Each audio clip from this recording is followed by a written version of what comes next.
La folie, c'est faire la même chose encore et encore, mais en s'attendant à des résultats différents. Je suis Johan de Marketing 301. Le but de ce podcast est d'aider les e-commerçants à développer leur activité en ligne en leur dévoilant certaines pratiques mises en place par les professionnels du web, qu'il s'agisse d'agences web, de stratégie digitale ou de référencement. Ce podcast est le fruit de plus de 10 années d'expérience accumulée depuis 2006, date de la création de ma première entreprise web. En 2010, je fonde mon agence digitale qui accompagne de nombreux e-commerçants. En 2013, je m'associe et rachète en parallèle de mes activités une société spécialisée dans la vente de produits alimentaires aux professionnels et aux particuliers via sa boutique en ligne. Sur Marketing 301, je partage avec vous les outils les plus efficaces. J'échange également sans filtre avec d'autres professionnels. Je cherche à découvrir leur parcours, les outils qu'ils utilisent au quotidien et je tente de décrypter leur façon de penser et d'organiser leur journée. Marketing 301, c'est le podcast qui me permet de partager mes meilleures compétences avec les personnes qui vivent déjà ou qui souhaitent vivre du e-commerce. Bonjour, et oui, cette citation d'Albert Einstein est en parfaite adéquation avec une partie de l'épisode d'aujourd'hui. Aujourd'hui, je vais répondre à une question qui s'adresse principalement aux débutants, mais pas uniquement, c'est la question de savoir par où commencer quand on veut se lancer dans une activité de vente en ligne. Mais avant de traiter le sujet, un petit rappel. Si vous écoutez ce podcast pour la première fois, sachez qu'il est disponible sur toutes les plateformes de podcast, notamment sur Apple Podcast.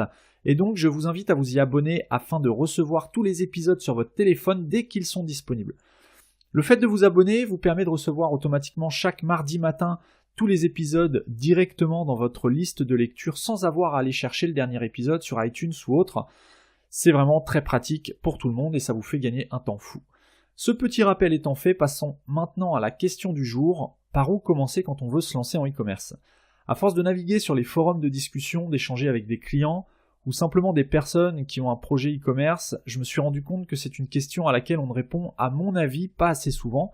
Si vous écoutez des podcasts, que vous êtes inscrit sur différents forums ou que vous regardez des vidéos YouTube ou autres, vous avez probablement remarqué que le sujet du e-commerce est partout et que de plus en plus de personnes en parlent, que ce soit pour vous proposer des formations, pour vous proposer des tutoriels techniques ou pour vous donner des astuces gratuites. Il y a de plus en plus d'acteurs dans ce domaine, aussi bien du côté des formateurs entre guillemets que des e-commerçants. On me pose souvent la question de comment faire ci ou comment faire ça, et parmi les questions récurrentes, il y a celle de comment faire plus de ventes.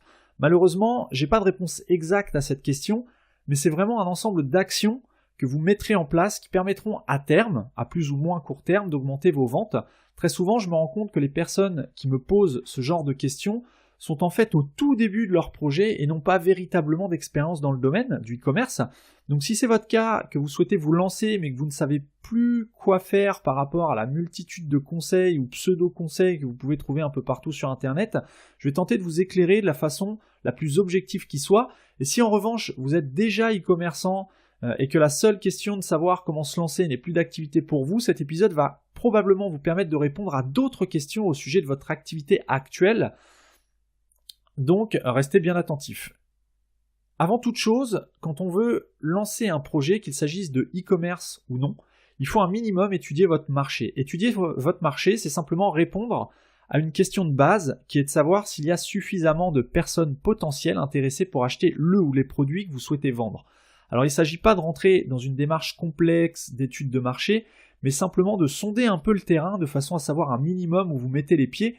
En étudiant votre marché, vous devriez avoir une vision sur le volume de clients potentiels, mais aussi sur la concurrence existante. Pour avoir une idée de votre volume de clients potentiels, il y a plusieurs outils qui sont à votre disposition. Vous avez notamment le plus connu et celui qui sert de base à la plupart des outils similaires, c'est Google Keyword Planner. Disponible sur Google AdWords. Pour accéder à cet outil, vous devez vous inscrire gratuitement sur Google et créer un compte AdWords. Alors je mettrai tous les liens en note de l'épisode. Sur marketing301.net. Vous avez également les outils Keyword Tool et Ubersuggest qui permettent de faire ressortir plusieurs informations sur des expressions ou des séries d'expressions avec notamment le volume de recherche mensuel et c'est ce qui va nous intéresser ici. Si par exemple vous souhaitez vendre des cartes de visite en métal, faites une recherche sur l'expression carte de visite en métal sur l'un des trois outils que je viens de vous citer, puis observez le volume de recherche mensuel. Le volume de recherche, c'est en fait le nombre de personnes qui recherchent l'expression chaque mois sur Google. Vous pouvez paramétrer chaque outil en fonction de la géolocalisation. Donc, si vous visez un marché français, géolocaliser le volume de recherche sur le territoire français. Et après, à vous d'adapter les réglages de l'outil en fonction de vos besoins. Bien évidemment, il ne faut pas vous limiter à une seule expression. En général, l'outil va vous proposer des expressions similaires ou relativement proches, et il faut alors observer les sommes des volumes de recherche de l'ensemble des expressions de votre thématique. Si par exemple vous avez un volume de recherche global de plusieurs milliers chaque mois, c'est peut-être qu'il y a quelque chose à faire sur le marché. En revanche, si vous avez quelques dizaines de recherches mensuelles seulement, à moins que le prix de vos produits soit relativement élevé pour couvrir une faible demande et vous adresser à une clientèle peut-être privilégiée et aisée, si vous avez peu de personnes qui recherchent votre offre, c'est que vous aurez encore moins de ventes chaque mois, car bien évidemment, vous ne toucherez pas 100% de l'audience de votre thématique. Une fois que vous avez estimé le volume de clients potentiels, faites une recherche vous-même dans Google pour voir s'il y a une concurrence et estimez les moyens, que ce soit en temps ou en budget ou en argent, qu'il faudra déployer pour venir jouer les coudes avec vos concurrents. Notez la stratégie de vos concurrents, leur positionnement tarifaire, les produits qu'ils proposent, et vous verrez dans la suite de cet épisode que ça vous sera très utile pour votre propre activité. Une fois que vous avez une bonne estimation de l'état global de votre marché, il va falloir choisir comment déployer votre boutique en ligne. Donc avant de créer votre site, vous allez devoir définir un nom de domaine. Je ne vais pas m'étendre sur ce sujet puisque c'était l'objet de l'épisode de la semaine dernière, à savoir comment trouver un bon nom de domaine pour son site. Et si vous souhaitez en savoir plus sur cette question, je vous invite juste après cet épisode à vous rendre sur marketing301.net/17 pour avoir tous les détails. Au passage, en vous abonnant à Marketing 301 sur Apple Podcast, vous pourrez avoir directement accès à tous les anciens épisodes. Fin de la parenthèse. Donc pour choisir la solution qui propulsera votre site, vous avez 3 solutions. Soit vous voulez lancer rapidement votre site, vous ne voulez pas vous prendre la tête avec tout l'aspect technique d'un site e-commerce, l'hébergement, la création du site, le nom de domaine, etc., etc. Auquel cas, vous pourrez choisir une solution SaaS comme Shopify, 42 Store ou autre, il en existe plein sur le marché. Soit vous ne souhaitez pas gérer un site de vente, mais simplement vendre en ligne, auquel cas vous pourrez simplement vendre par l'intermédiaire de places de marché comme Amazon, Cdiscount, et toutes les places de marché les plus connues.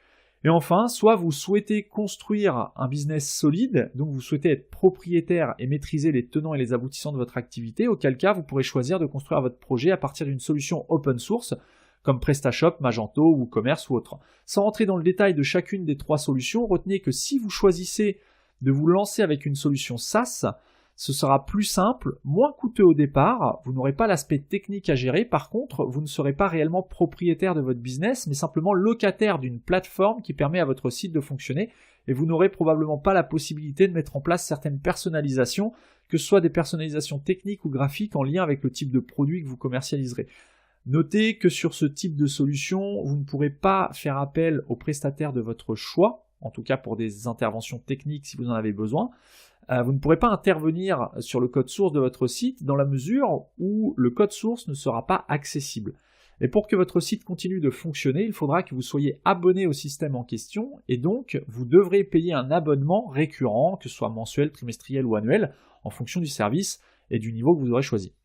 Pour la solution des places de marché comme Amazon ou autres, eh bien là, non seulement vous êtes totalement dépendant du bon vouloir de la plateforme sur laquelle vous proposerez vos produits, mais en plus, vous ne serez ni propriétaire ni locataire de quoi que ce soit. Sachez que même les personnes qui achèteront vos produits ne seront pas vos clients, mais les clients de la place de marché choisie. Donc les clients d'Amazon, par exemple, avec la plupart du temps une interdiction d'après les conditions d'utilisation, de démarcher directement les personnes qui auront acheté vos produits. Enfin, vous le savez certainement, si vous avez écouté les épisodes précédents de Marketing 301, je suis plutôt favorable à la 3e solution qui consiste à développer votre projet de façon plus lente mais aussi bien plus solide en utilisant un CMS open source. Dans ce cas, la création de votre site prendra plus de temps, coûtera plus cher, surtout si vous confiez cette tâche à un prestataire, mais vous serez aussi le seul maître à bord et les possibilités techniques ne seront en fait limitées que par votre imagination et le budget que vous allez consacrer à votre projet. En choisissant de bâtir un projet sur une solution open source, rien n'empêche d'utiliser la puissance d'Amazon en parallèle de façon à démultiplier votre impact, que ce soit en termes de vente ou en termes d'image, puisque sur Amazon, votre nom est également noté en dessous de vos produits. Enfin des produits que vous avez mis sur Amazon. Une fois que vous saurez à partir de quelle solution créer votre site e-commerce, vous n'aurez plus qu'à mettre en place un système et une offre commerciale différenciante. Alors je dis vous n'aurez plus que, c'est pas aussi simple que ça, mais là on voit vraiment les grandes lignes d'un lancement de projet e-commerce. Bien évidemment, on ne va pas rentrer dans le détail, je ne suis pas en train de créer votre projet pour vous, mais je mets en avant les gros points sur lesquels vous devez porter votre réflexion avant même de commencer la première ligne de code ou de vous abonner au premier service. Donc au moment de l'étude de marché, vous avez normalement pris connaissance du volume de clients potentiels et de l'existence ou non de la concurrence. Donc si vous n'avez pas de concurrence, vous posez pas de questions, foncez, vous êtes le seul, donc allez-y. Si en revanche il y a une concurrence, d'autant plus si elle est forte, il est important d'élaborer une stratégie qui va vous permettre d'apporter quelque chose de différent par rapport à vos concurrents. Il ne s'agit pas simplement de vendre moins cher, parce qu'à ce jeu-là, lorsqu'un nouveau concurrent arrivera, à son tour, il lui suffira de vendre encore moins cher que vous pour se différencier de vous. Et au final, la thématique sera, on peut dire, cramée, puisque chacun ira de son tarif de plus en plus agressif au détriment de la marge. Et comme vous le savez, c'est la marge qui fait que vous gagnez de l'argent. Bref. Donc plutôt que d'entrer dans une guerre de prix, essayez d'imaginer un processus de vente qui diffère de la concurrence et proposer le même produit de façon différente. Par exemple, si vous vendez du matériel et accessoires pour les animaux domestiques, comme les chats, les chiens et autres, plutôt que de proposer juste un catalogue de colliers, de laisses, de gamelles et de jouets en tout genre, proposez quelque chose, un système dans lequel vous allez vendre non pas des produits physiques, mais plutôt des abonnements anniversaires, par exemple. En plus de vendre exactement comme vos concurrents les produits et accessoires divers, proposez à vos prospects un abonnement récurrent qui leur permette de recevoir de façon mensuelle, alors ça peut être, je dis mensuel, mais ça peut être trimestriel, semestriel, annuel, ou simplement à certaines occasions où vous aurez, ou que votre client aura défini, de leur vendre des produits. Par exemple, vous pourriez proposer à vos clients de recevoir un cadeau d'anniversaire surprise pour leur chien une fois par an, en plus de ce qu'ils achètent déjà sur votre site, moyennant un abonnement récurrent sur votre service. C'est qu'un exemple, je ne sais même pas si ça existe déjà ou non, mais c'est pour vous expliquer ce que j'entends par offre commerciale différente. Enfin, avant de vous lancer, essayez de savoir où se trouvent vos clients potentiels, parce qu'il va falloir acquérir du trafic. Il va falloir que vous sachiez où aller chercher vos prospects. Pour cela, que ce soit en B2B ou en B2C, donc que vous vous adressiez à des professionnels, à une clientèle de professionnels ou de particuliers, il y a 3 canaux majeurs. Il y en a un peu plus dans la réalité, mais les 3 principaux, ce sont les réseaux sociaux, le référencement naturel et le référencement payant. Pour ce qui est des réseaux sociaux, vous devez savoir où sont vos clients. Est-ce qu'ils sont plutôt sur LinkedIn, sur Instagram, sur Facebook, sur Twitter ou ailleurs ? Et pour tenter de deviner là où ils sont, vous pouvez essayer d'estimer l'âge moyen de votre audience et d'en déduire une ou plusieurs plateformes sur lesquelles votre audience pourrait se trouver et y être présent, que ce soit de façon communautaire ou via la publicité, comme les pubs sur Facebook par exemple. Si par exemple votre audience, vous vendez des produits qui sont à destination d'un public relativement jeune, disons entre 15 et 20 ans, eh bien là, il y a de fortes chances que cette audience se situe plutôt sur Facebook et Instagram que sur LinkedIn, qui est plutôt à vocation professionnelle. Vous pouvez également acquérir du trafic via ce qu'on appelle le SEA, pour Search Engine Advertising. Là, la règle est très simple. Tant que vous payez, vous êtes affiché sur Google. Dès que vous ne payez plus ou qu'un concurrent paye plus que vous, vous n'êtes plus affiché. Le SEA, c'est une stratégie qui nécessite de suivre avec une grande précision le ROI, le retour sur investissement, au risque de voir votre budget publicitaire fondre comme neige au soleil et de vous retrouver la corde au cou en quelques semaines, parce que non seulement le coût d'une stratégie SEA dépend de la concurrence, mais en plus elle ne garantit absolument pas que vous fassiez X ventes pour X euros dépensés. Cependant, le SEA correctement déployé, que ce soit en vous formant ou en faisant appel à un spécialiste du SEA, c'est vraiment complémentaire au SEO. Et c'est ce qu'on va voir juste maintenant. Moi, ce que je vous conseille, c'est d'entamer dès le lancement de votre projet une démarche d'optimisation pour les moteurs de recherche. En d'autres termes, le SEO pour Search Engine Optimization. Donc le SEO, c'est un sujet qui est très vaste, où il ne faut pas faire n'importe quoi. Donc prévoyez soit du temps pour vous former et le faire, et un minimum de budget que ce soit également pour vous former correctement, parce que vous vous doutez bien que vous pouvez trouver plein d'informations gratuites sur Internet, donc effectivement, il y a parfois de très très bonnes informations. Par contre, j'insiste sur le fait de vous former correctement, de A à Z. Donc pour ça, il va falloir prévoir un minimum de budget. Également, si vous souhaitez faire appel à un prestataire et donc déléguer le SEO totalement, auquel cas il faudra prévoir un budget un peu plus conséquent. Sur un projet long terme, une stratégie SEO, c'est vraiment indispensable. Sans une stratégie SEO, ça va vraiment être très compliqué sur le moyen et long terme, car vous serez obligatoirement lié à un canal d'acquisition de trafic d'ordre financier et en totale dépendance, ce qui n'est pas très sécurisant si vous visez la mise en place d'un business stable. Pour conclure, si vous souhaitez vous lancer en e-commerce, ne vous contentez pas de suivre certains conseils que vous aurez chinés à droite et à gauche un peu partout sur Internet, mais visualisez d'abord vos objectifs et mettez en place une véritable stratégie pour le lancement de votre projet. Après, si vous souhaitez simplement vous amuser mais que vous n'avez pas de réel objectif, peu importe la méthode, allez-y, testez et foncez et vous verrez bien. Mais si vous voulez vraiment développer un business en ligne, le plan est inéluctable. 1. Étudiez votre marché et voyez si votre produit intéresse une audience. 2. Choisissez une solution technique. 3. Mettez en place une offre différente de vos concurrents. Et 4. Acquérez du trafic. Si cet épisode vous a plu, abonnez-vous à Marketing 301 sur iTunes ou sur n'importe quelle plateforme d'écoute de podcast. N'hésitez pas à me laisser une note et un commentaire sur iTunes.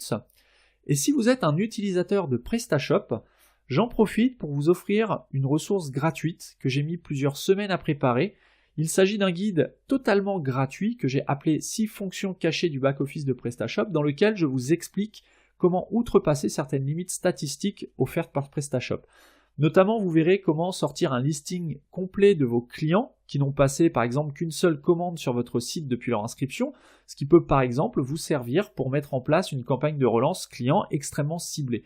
Vous pourrez également découvrir comment extraire la liste complète des produits de votre site ainsi que toutes les images de chaque produit sans module supplémentaire dans le cadre d'une migration de site par exemple. Bref, je pense que c'est un guide qui va vous permettre, si vous êtes encore une fois utilisateur de PrestaShop, qui va vous permettre d'aller chercher au fin fond des statistiques de votre boutique et vous guider sur des méthodes de relance que vous n'exploitez probablement pas encore aujourd'hui.